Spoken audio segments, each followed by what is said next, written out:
it, unboxing day. It's always gonna be a fun one. This is something I've had an eye on for about a year or so. Ever since I first saw it, I'm like, ooh, that looks so cool.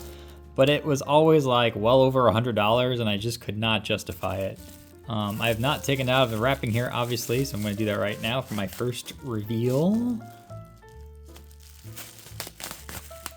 Oh yeah. So, let me get out of this case too, so there's no reflection. So, Kato, I call him Kato. You might call him Kato. I just think Kato sounds better. This is really cool. I love this front end. A lot of these, I assume older ones that Kato makes in Japan, they look like this. Cut off at the front. It's very square. I got a couple of those. They're all right. But this just looks something different and special. And I could not wait to get it. The price dropped, I saw, to, it was like $68. And I'm like, wow, I've never seen this in the last year for under 100. So I'm gonna snag it up. Of course, a couple weeks later, this is interesting. I've never seen this in a Kato pack before. It's even branded with the number, I think, right? 3095? Yeah, look at that. Funky. Anyway, so a couple weeks later, I saw it for $20 less than that. And so it was like 58, 48? Yeah, 48. And I'm like, dough, because I could have got it for that price. But then soon after that, it popped back up to 100, and that's where I've seen it a few times. I just happened to see this. Look how loose this coupler is. That's crazy. Is that even right? Something tells me that ain't right. It's connected. Wow, that's some swing radius right there. Some of these cars that are so long, they don't swing the cars right and they like throw it off the track. This is so loosey-goosey that it can pull anything. I'm not concerned at all. That's actually really nice. Oh no, a spring fell out. What happened? Is that why it's so loose, maybe? Huh. That's what you don't want to see when you pick up a brand new engine. All right, I'll have to fiddle with that. Put that down there so I don't lose it. Yeah, obviously an old school electric type. I don't think this is a modern engine. It definitely screams like 1960s or something. These pantographs are a little sticky. They don't want to pop up evenly. Interesting. But I love the look. The look from the front is just something so different than anything I've seen or have for sure. Traction tires, it has 4 of them. That's cool. They'll have some nice strong pulling. Cool gold emblem just to tell you what it is. Nice. Front headlight, I assume this works. We'll know when we get it on the track. It has 2 little lights here too. I wonder if those work too. Front dummy coupler there. A lot of wheels. I didn't really expect that, to be honest. That's cool. I always like the wheels. And then backlight too. So we'll see what happens here. And what is this? Because now I'm really questioning what happened here. Like I said, I've never seen something so like loose like this. This is crazy. I see a spring up in there already still too. So it ain't that one that fell out. Maybe there were 2 of them? I don't know. Maybe they have the little schematic that explodes out the picture. Let's see. Sometimes they do that in the literature. So we got the parts list. Okay, here we go.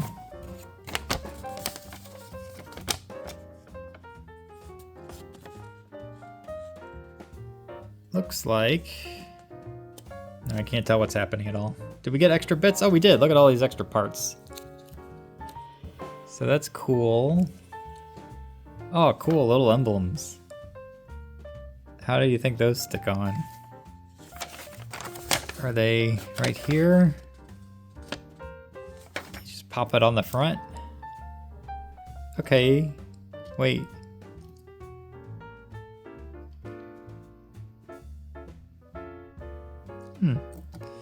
According to this, you stick it in this hole that's not here. I don't see that at all. It's all flat. I mean, there's a coupler there, but that's above the coupler. Maybe you need to stick that on too. Oh yeah, see, it's another extra bit you gotta put on, I guess. So you pop off the coupler and then you put this thing in there. Because this thing looks like it's there already, and then that you gotta put on separately. Is that in here? It might be one of these things. Huh. That would be cool to have a little emblem on the front. I always like when they do this. These bottom two look like Mountain Dew or something. That will look good, a good contrast against the brown. Although this top left one looks cool too. What does that even say? Can I read it? I don't know. Maybe it's better in the video. It's all in Japanese. But it looks cool. Alright, let me fiddle with this coupler situation and then get it out on the track and see how this sucker runs, of course. But I like it. I like it so far. It looks really cool and different. Like I said, I'm all about the different, so had to have it. And I think I got it at a pretty good price. Alright, fiddling with the instructions here. It looks like, if I'm reading this right, this entire back thing pops off. So I'm gonna see what's going on by trying to do that. I think that will help a lot. I also noticed when I was just fiddling around with this front wheel set comes off very easily like that. There's this little hook down here you can see that like goes up in there. I don't know why they do that, because obviously there's a wire connecting this part to itself and you can't like undo that easily. So very interesting. I've never seen that before. Usually you have to take like this top off and then you get to access the under bits, but that was something unique and different for sure. And then according to this should just like snap off like that. Look at that, very easy. So with that away, we can investigate what the heck is going on here. So I'm assuming this little, because I've seen this before, if you ever dive into it, this little spring is supposed to be up in there, and that's gonna keep this thing kind of straight. So when it bounces around, it won't bounce around so loosely. It's gonna be up in there and keep it straight. So I think what I gotta do is somehow jam that in there. And I think I gotta take this apart to do it. It looks like there's little clips on the side. I'm probably out of focus. There's little clips right here. I think I just undo that so I can access this under bit and then pop the spring in and then pop this back on without the spring popping off on me. And I think that should fix it. So let me try that. Okay, we did it. So I think I did. It's a weird design, but I think it's working right. Because like if I lean it that way, it sticks, but whatever. Somehow that spring popped out of there.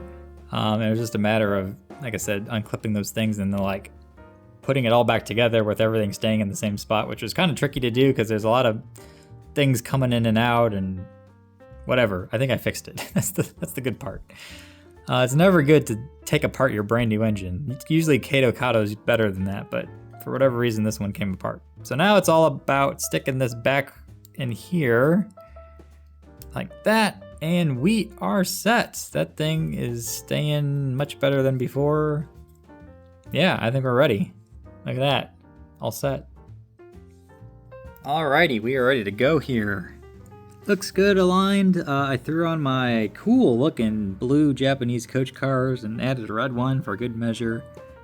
I don't really use these too often, to be honest, or I haven't been using them too often, but they're really cool. I really like the look and the feel, and they roll great, so I should be using these more. No matter, we got them going now, and this one is very appropriate for what it is. So let me try to line up the camera here and start her up for the first time. Let's see how it works in action.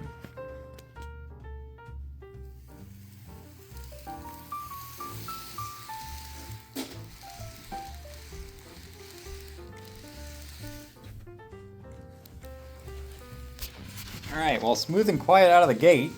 Alexa, turn on the lights. Okay. There's a little hesitant going on, and I don't know, my track's been acting funny. I don't know if it's the track or the engine. I hope it's not the engine. Maybe it just needs to loosen up a little. Usually these Kato ones are ready to go. Big front light, like I suspected. Anything on the back? No?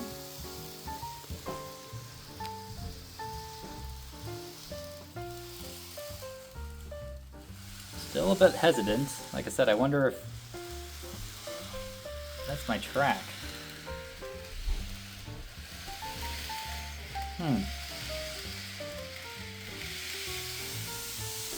Alright, well, I cranked it up some. I think that's working until it derails.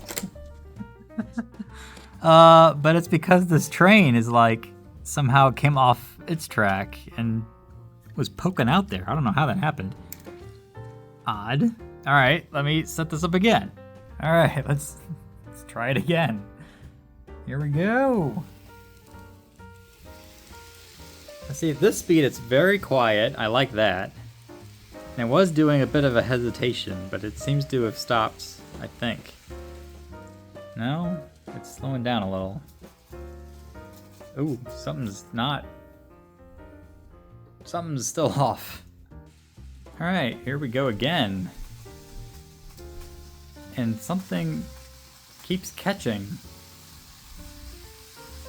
I think it's one of these cars on the end. Yeah. Derailments, am I right? Third time's the charm. This one should work. There were 2 cars in the end that were derailed. But I think I got it all working now. Of course, now it's not even going. What happened? Gotta give it a little tappy. There we go. No, something's still derailed. But here's our re-railer. Let's see if it fixes. Hey, it did. So that was convenient. Of course, now it's still sputtering a little bit. I wonder if my track is dirty. Because it did the same thing right there where it took off. So if we give it some speed.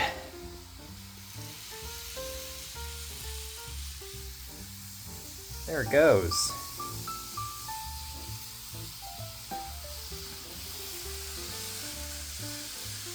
Oh yeah, now it's working. Cool. Alright, it did kind of... Oh man. Maybe it doesn't like something, because it just derailed again. The cars did, not the engine. But there's that re-railer again, so it will fix itself. Click. Alright, here's the part it slowed down at. I did kind of brush it up a little bit, but there wasn't too much grime on it, and now it's working fine, so... I don't know, maybe there's just some weird little top layer. Anywho... Looks like I gotta clean the back too, I guess. When it works, it looks good. Of course. It's amazing what engines are sensitive or not sensitive to like minor grime on the track. Some things work just fine, others have issues. This one might have issues.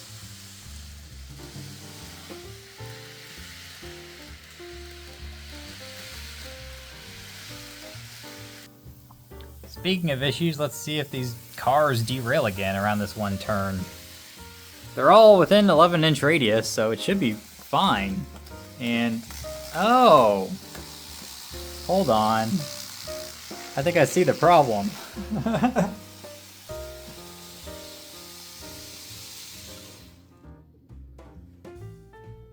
So somehow, some way, I have no idea how, this Titanic ship that I got back here looks like it's cutting into the rails. So of course it's gonna derail every time it comes around here, which is very weird because I did not touch this at all, and I was just running another train around the same circuit. So how did that happen? I don't know. But instead of sinking the Titanic, it was trying to sink my train. No matter, we're ready to go here again, and now that that problem is solved, let's see about this guy once more. So he's gonna snap back there. Luckily that re-railer is right where it needs to be. But it didn't fix it? I still hear something. Yeah, something's off. Eee. Alright, well, problems aside, and most of those seem to be my own doing versus anything issues with this guy. If I, Alexa, turn off the lights, because it's kind of backlit. Maybe that's better, maybe that's not, I don't know. But this is, so far, pretty good. You know, like I said, my own issues aside with something I gotta fix. But I like the look. The look is great because it's so different and unique. I've never seen anything like it, to be honest. And then with these cars pulling behind it, I think it looks great too. So this is a great one to add to the collection. I'm really happy with it. It looks good, and it will look good in the display case, for sure. Oh, but on the epilogue, I was able to fiddle with this thing and get the emblem on. I went with the coolest looking one, although they all look good. You could have gone with any one of these, and I think it would have been really nice. That one blends in more, which I still think looks great. And this one, like I said, the Mountain Dew one, looks good too. But I went with the one I thought was the best. You can let me know which one you might like better. Here's the fourth one, which also looks like Mountain Dew. But I went with this guy. I think it looks pretty cool. It makes it, again, even more unique than it was. And another badge of honor goes on to this guy. I almost never use the little extra bits that it comes with. I just don't for whatever reason, but this one felt like I should slap that guy on there, so there it is. Cool.